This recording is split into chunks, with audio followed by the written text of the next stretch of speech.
Immerse yourself in the profound insights offered by Father Chuck Belmonte as he delves into daily reflections on various gospel passages from the Bible. June 19th, Wednesday. Why does democracy need religion? We live in a world in which the demand for economic growth has become imperative. Modern societies reach a point where their stability depends on their dynamism, dynamic stabilization, like a bicycle that falls over if you stop pedaling and moving forward. Everyone asks for more resources to meet their goals, more subsidies for the unemployed, artists, young people in need of training, and industries with competitiveness problems. This is acceleration which hits everyone's life through burnout, anxiety, and fatigue caused by a life saturated with tasks, worries, and projects. This acceleration and sustained economic growth were once associated with an optimism of a better life, especially for the new generations, so that people worked hard for the welfare of their children. Such a world has become a matter for control and manipulation, but has nothing to tell us except what we put into it.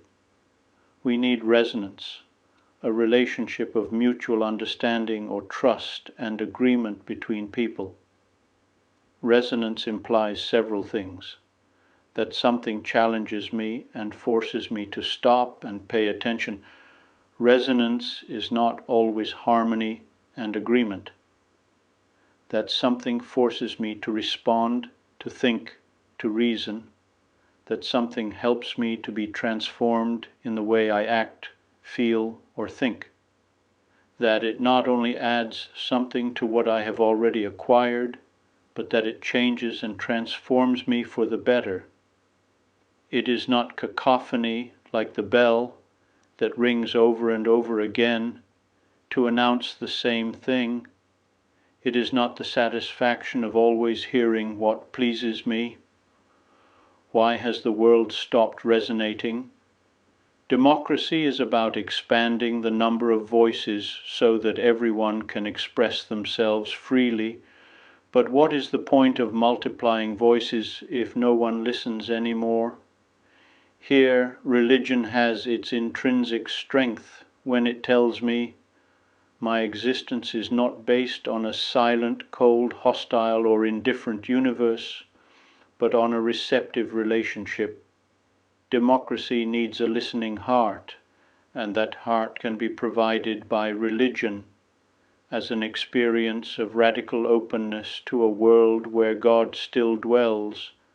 That is, the one who calls me by name, extends a hand to me and asks me for something that will transform my existence, even if it is a small errand or a slight amendment. Take the case of prayer.